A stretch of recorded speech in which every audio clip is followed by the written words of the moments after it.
All right, good morning and welcome to Inspire the Spirit. So we're wrapping up this week. We've been talking about Jesus, believe it or not, and we've been talking about things he did, the examples he set, some miracles he performed, and we're going to wrap it up today. Now, coming up this weekend is Memorial Day weekend.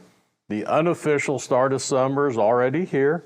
So, we have three military holidays, right? You have Memorial Day, which is the day we honor those who died during service, in combat, on the battlefield, or during their time of service. That's Memorial Day, and we'll be honoring those. Veterans Day is we honor all those who served that are now veterans, whether they are living or deceased. And then you have Armed Forces Day, which is when you honor those currently in service. So Memorial Day is the first one. And in talking about Jesus, it reminded me of one of the verses, one of the things he said that can kind of put Memorial Day in perspective. In book of John, chapter 15, verse 13, greater love has no one than this, to lay down one's life for one's friends.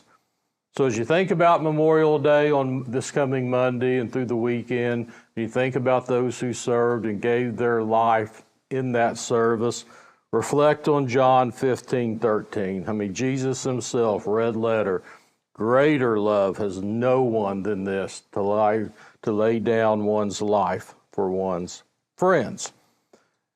And maybe it'll help you relate. Maybe it'll help you get it a little better. As we get older and wiser, as we hope we do, we seem to get things, right? So like when I was a kid, you'd go to family functions, and they'd be spread out, generally in and around holidays, special events. And you'd see somebody, and then you'd be a while, and next time you saw them, as a young kid, they'd say, wow, you've gotten so much bigger since last time I saw you. And you'd be like, yeah. Well, as I've gotten older, and I hear that at family functions nowadays, it doesn't quite have the same impact. And you start getting things a little more in perspective. As I'm approaching 60, I'm convinced when I see anybody age 60 or older out past 9 o'clock, someone took a nap. There's just no doubt. You start getting life a little different. Now, when you talk about getting things, and we're talking about Jesus, perhaps you've seen the social media or the advertising campaign, He Gets Us.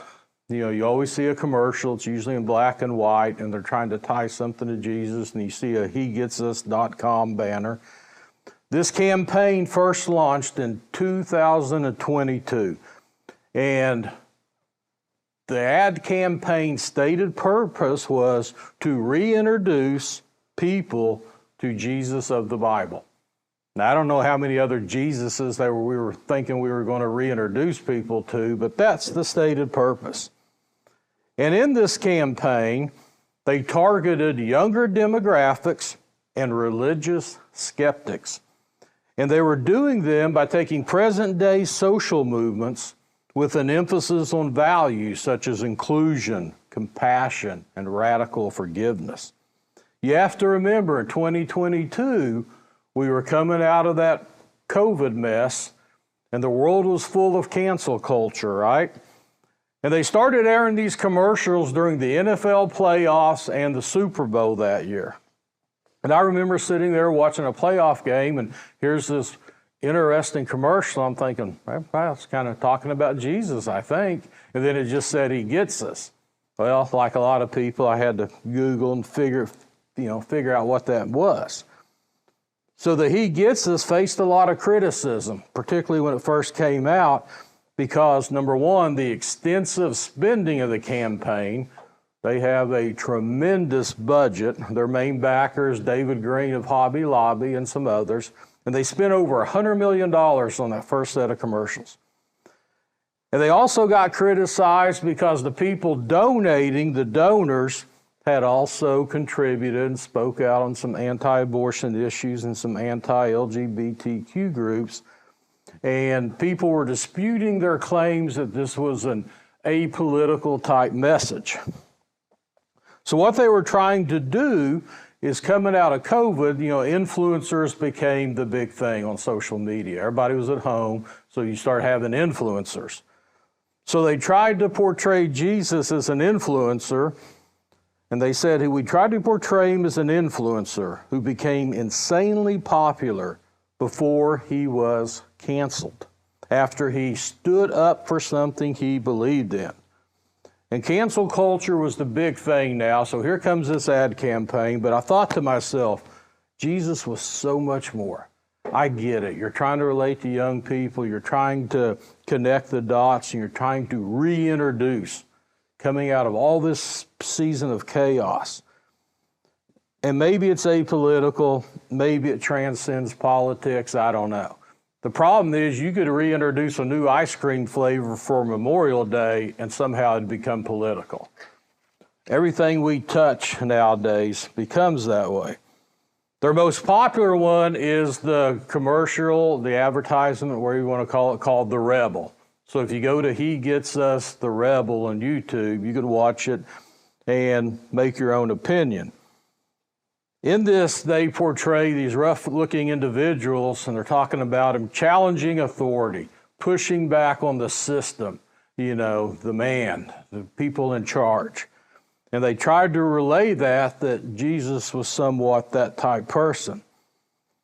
But I have to somewhat disagree, because Jesus really never pushed back on authority. In fact, he said, follow the law of the land, pay your taxes.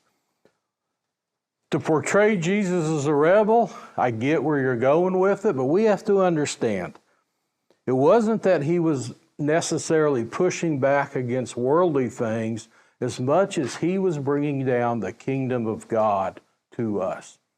And the kingdom of God, so holy, so perfect, that's really where the pushback came, because it was so counterculture to what the world was going through at that time. And I thought that He Gets Us, they might be onto something. Congresswoman AOC, she argued that Jesus would not spend millions of dollars on Super Bowl ads to make fascism look benign. Well, the same time, conservative talk show host Charlie Kirk said he went against the campaign, saying it only promotes liberal and left-wing ideology, referring to its backers as woke tricksters. Well, then I started thinking to myself, well, if they ticked off the far left and the far right, they might be onto something, because they pushed some buttons on both sides of the aisle. So my thought today is, when you think about He Gets Us, I understand the intent, but I think the messaging falls a little short. But I'm going to give them the benefit of the doubt, because it's a multi-year thing, and I know maybe now they're just introducing Jesus, and maybe they're going to close the circle, because I still think there's a message to finish on He Gets Us. Now, I'm not here today to formulate an opinion or to create an opinion. You may like the ads, you may dislike them, you may not care, that's fine. My dad used to read the evening paper every day, front to cover, but he rarely read the opinion and editorial section. And I asked him once, how come you don't read the opinions and editorials? He said, anybody that has a brain that can think for themselves doesn't need to read editorials and someone else's opinion. So I'm here today not to create an opinion, but when you see those ads, when you hear that phrase, He Gets Us, we can't ignore the divinity of Jesus Christ, the pure divinity, the divine power and authority and the holiness of Jesus. And right now, that's where we fall short. So when I think about the campaign He Gets Us, maybe we should change it to something that more is like, and we should finish it by saying He Saves Us. And that's the message that we're going to have today as we go into our notes. You see, Jesus walked a life like no other, past, present, future. And we have to understand, even though these ads try to relate Him to a modern day culture, Jesus was fully God and fully man. And we can't ignore that. And some people, when they approached Jesus, they were just curious. They were just curious who this guy was, because he was creating such a stir in the communities. Some rejected him flat out. Some got really angry at him. A lot of them just disputed his claims of who he was. And a lot of people just kind of turned and just kind of walked away. But Jesus had a singular mission: to save and not condemn the world. If you look at John 3:16, and I always like to read John 3:17 afterwards, that mission is summed up. For God so loved the world that he gave his one and only Son, that whoever believes in him shall not perish but have eternal life. And in 17, for God did not send his Son into the world to condemn the world, but to save the world. He was here to save us. And he loved like nobody else. And he invited everybody to come follow him and to deny themselves. In Luke 9:23-24, he said to them all, whoever wants to be my disciple must deny themselves and take up their cross daily, and follow me. For whoever wants to save their life will lose it, but whoever loses their life for me will save it. He invited all of us to deny our worldly and our personal desires, to take up your cross, whatever burdens you have, and to follow him daily. He warned us there's a price to pay. And along the way, he performed many miracles. He loved others deeply. But most importantly, he saves us. John 6:35, then Jesus declared, I am the bread of life. Whoever comes to me will never go hungry, and whoever believes in me will never be thirsty. You see, Jesus came to reconcile our need for what we could not do, to have an eternal relationship with a holy God. Sin had created a chasm between God and his holiness and mankind. And Jesus came to bridge that gap with his sacrifice on the cross. Is he a provider? Does he give provisions along the way? Absolutely. Food, basic needs, your health, love. But above all, his submission was the atonement for sin and eternal salvation. We can't ignore that no matter what the messaging in the secular world tries to tell us. So what are you hungry for today? You may be hungry for food right now. You may have not eaten, you may have not had breakfast, or you just may be unfortunate and you're not even sure where your next meal's coming from, and you may need food and nourishment. You may be looking for love or acceptance. Maybe you feel like an outsider. You may be somebody trying to build your way up and you're looking for fame and fortune. But maybe you're being honest and you just understand you really have a need for salvation, a genuine need to come to Jesus for his sole singular purpose. What are your priorities? What are your priorities for the day? List them out and they'll tell you where your heart is. Have you ever had a sleepless night? You just tossed and turned, where you woke up in the middle of the night, 2, 3 in the morning for no reason, stared at the clock. And it's one of those nights when no one else stays up with you. Everybody else is still in bed, the house is quiet, but you're just tossing and turning. You don't want to disturb anybody, so maybe you go off in another room. I want you to think about something, because when you're thinking you're in the dark and your mind's running and you can't sleep, oftentimes that's a sign that God's wanting to talk to you. That's the one time he can pull you away from the noise and the busyness of the day. So next time you catch yourself in a sleepless, restless night or up by yourself, I encourage you, just take a second to sit down and just talk to God. Just say, I'm here. I'm listening. Because in the loneliest, darkest moments of our lives, that's when Jesus draws the closest to us. And he calls his sheep by name. And he knows everything you're going through. And he's there to listen. So just talk to him. Take advantage of those moments. In John 10, chapter 7, therefore Jesus said again, very truly I tell you, I am the gate for the sheep. He was telling this story to Pharisees, and he was using the example that thieves would jump over the fence to steal the sheep, or they'd come in the back way to steal the sheep.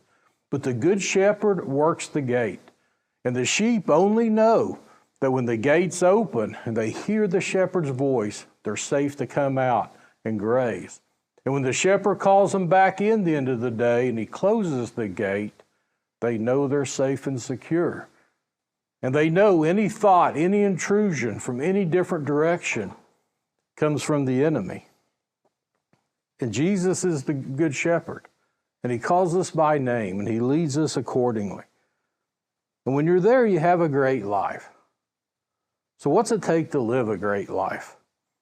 Who would say you have a great life? If you ask a lot of people, man, do you have a great life? Some people pause, they hesitate. What does it mean to you to have a great life? Is it money? Maybe you're burdened like me with good looks. Maybe it's having a purpose in life. A sole purpose is a great life. Where you set goals and your person likes to check those goals off, or you just want to end of the day, you want to lay your head down on a pillow and just feel that sense of satisfaction. You did your best for the day. You walked with God. You did your best. You loved others. And you just gave it all to Him. But the truth is, even people that have all those things, they still struggle without Jesus. Jesus said, I am the true vine. Jesus came to give us a faith-filled, a vibrant life that produces fruit that others will see and can feed off of. You see, it's not about religion. It's about a relationship. Jesus is calling us to have a one-on-one relationship. And that's where He really interacts and has that impact to live a great life. That's what it really means to live. Jesus always called people by name. And He called them sons, and He called them daughters, and He pulled them into the family. And He listened. He answered every question they had. He healed people. He taught people. And He saved sinners, just like me, just like you, like all of us. And He always told us to abide in Him. Abide means to act in accordance, to act like. Abide means to continue along this path without getting lost or distracted by things of the world, to stay close. A great life is living in the presence of Jesus, fulfilling God's purpose for your life. No comparisons to others, no jealousy, just being a child of God. In John 15:5, He said, I am the vine and you are the branches. If you remain in me and I in you, you will bear much fruit. Apart from me, you can do nothing. Jesus is truly our good shepherd, and we cannot ignore His divinity, His divine power and authority in our life. You see, Jesus ministered to all the sinners, right? But never do you see where He participated in their sin. He was criticized for being in the wrong places with the wrong people. But you never once saw Him condone or participate in the sin because, as He always said, He was here because, healthy people don't need a doctor, sick people do. And He knew sin was a sickness, and He was here to be a healer. And He never condemned a sinner, never. And we shouldn't either. But He also never condoned their sin, and we shouldn't either. He would always address them, listen to them, forgive them, love them, and then just go and sin no more. He was here to change us. He was here to save us. See, we all want personal freedom. We all have our free will, and that's great until we get lost, until we find ourselves going down some path or in some place we shouldn't be because we pursued personal desires or we chased something that was more of this world and not of God's kingdom. But Jesus came to rescue the very one who is lost. It didn't matter about the other 99 sheep. he would go chase the one.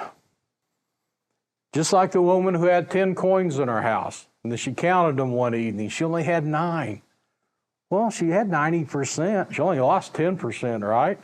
You know, if I lose 10%, that's fine. I still got 90. No, she turned her house upside down, sweeping and flipping over things, digging through the sofa cushions, looking through the junk drawer, backtracking her steps till she found that coin.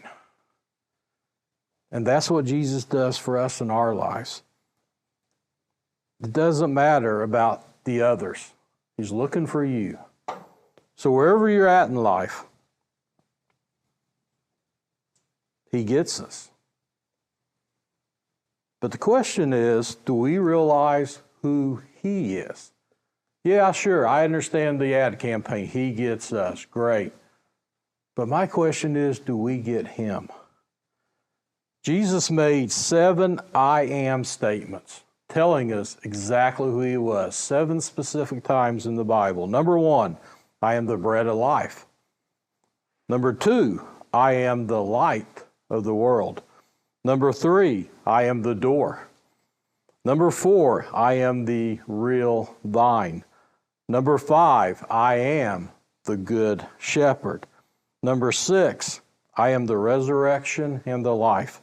And number 7, I am the way, the truth, and the life. Do you get those 7 statements? He gets us. That's great. Do you get him? Do you really understand who Jesus is? In John 14:6, Jesus answered when asked this question, I am the way, the truth, and the life. No one comes to the Father except through me. So as we conclude here today, making Jesus more relatable to people in this world and finding different means to attract people back to the church, back to God, I'm all for that. But let's just be careful. You see, God doesn't change. And we need to raise our standards to meet his, not to just make him become relatable to us. We need to step up to the plate. We need to love others. We need to judge no one. We need to reject the sin, spread the good news, because Jesus does so much more than just get us. He redeems us, he makes us new, and he saves us. So let's make sure we get that message out to a hurting world today. I pray you have a wonderful, safe Memorial Day weekend with your family, whether you're at the pool, the lake, around the grill, whatever it is you're doing. Take the opportunity to remember John 15:13. Pay your honor and respect to those who died in service, so we'd have these very freedoms here. And above all, if you get a chance, share the gospel, share the message with the message of God's love with somebody that may be needing it this weekend. We look forward to seeing you right back here next Wednesday. Have a blessed week.